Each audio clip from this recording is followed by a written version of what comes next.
gihugu cy'u Rwanda. Hari abaturage batuye mu karere ka Rulindo bavuga yuko babangamiwe no kuba amasaha yo gukora yaragabanyutse, aho abaturage bavuga yuko ngo gufunga ibikorwa byabo ari saa 12 baba bafunze kandi banavuye mu mihanda. Abaturage bavuga yuko ibi ngibi bituma bidindiza iterambere ryabo ntibagire icyo bageraho.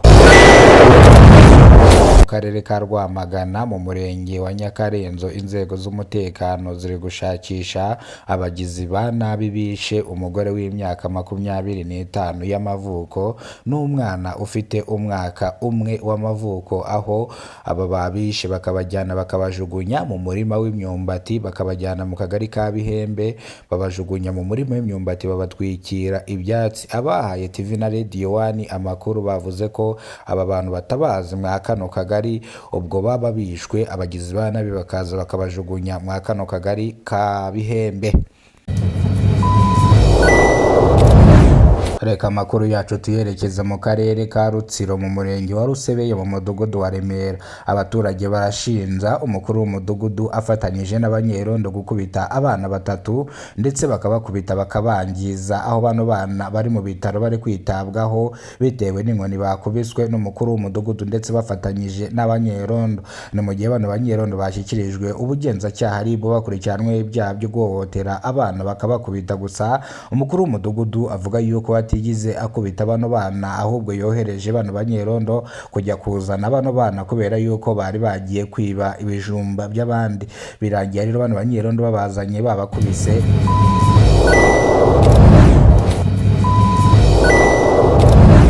Make y'amakuru n'imbere bwo bwa mbere ugeze kubona muyoboro wa Kidasamura TV Rwanda, kora subscribe, fungura inzogera kugira ngo uzajye ubasha kubona amakuru mu gihugu cy'u Rwanda kandi yizewe. Reka amakuru yacu tuyatangiriye mu karere ka Rulindo. Hari abaturage bo mu karere ka Rulindo bavuga yuko bahangayikishijwe no kuba amasaha yo gukora yaragabanyutse, aho gukora cyangwa aho gufunga imiryango bayifunga saa 12 bakaba bagomba kuva no mu mihanda kandi bakaba bafunze ibikorwa byabo. Abaturage bavuga yuko bino bituma badindira mu iterambere, aho ibindi bibabangamiye bitewe n'amategeko yashyizweho yo gufunga hakiri kare. Bavuga yuko abaturage imisoro batazajya bayibona bitewe no kubafungisha hakiri kare batarakorera ku mafaranga. Bavuga yuko bazahura n'imbogamizi zo gutanga imisoro kubera yuko bavuga yuko mu masaha ya nimugoroba nibwo baba batangiye gukorera amafaranga. Nibikomeza kugenda gutya bavuga yuko amafaranga y'imisoro atazajya aboneka. Gutyo rero barasaba inzego zibishinzwe ko bazabafasha bakongera amasaha.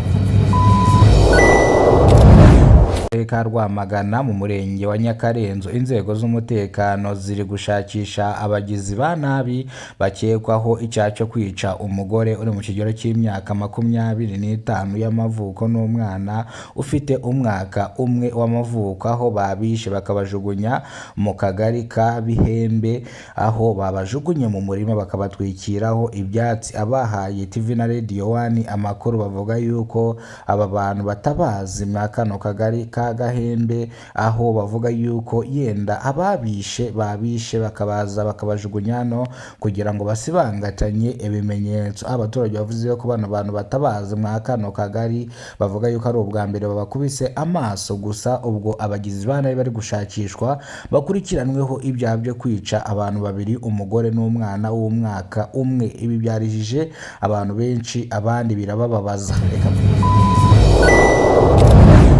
Reka amakuru yacu tuyerekeza mu karere ka Remera mu kagari ka Rusebeye mu murenge wa Remera, aho abanyerondo n'umukuru w'umudugudu bakurikiranwe icyaha cyo gukubita abana ndetse bikabaviramo gukomereka bihagije. Umukuru w'umudugudu avuga yuko yatigize akubita bano bana, ahubwo avuga yuko abanyerondo aribo bakubise bano bana, aho umukuru w'umudugudu yatumye bano banyerondo kujya kuzana bano bana kubera ko bari bacukuye ibijumba by'abandi kugira ngo babahane babakubite inkoni izamba. Kubahana kwabo bavugaga no kubabwira ntibazongere gukora amakosa nk'aya ngaya. Birangira abanyerondo babazanye babakubise babagize intere, aho bivuga yuko bano bana ubu bahise bajyanwa mu bitaro kugira ngo bitabweho, aho bamwe bakubiswe bakanavunika. Abanyerondo ubugenzacyaha aribo babataye muri yombi ndetse n'umukuru w'umudugudu bamutaye muri yombi, aho bakurikiranwe icyaha cyo gukubita abana ndetse bakabakubita bakanabakomeretsa. Gusa umukuru w'umudugudu avuga yuko yitandukanyije na bano banyerondo kubera ko we ntago yagize akubita bano bana, aho bano bana bavuga yuko n'ubundi ngo umukuru w'umudugudu yari abarwaye yahoraga avuga yuko azabakubita. Reka amakuru yacu tuyasubikire hano nibwo bwa mbere ugeze kuno muyoboro wa Kidasamura TV Rwanda, kora subscribe ufungura inzogera kugira ngo uzajye ubasha kubona amakuru mu gihugu cy'u Rwanda kandi yize.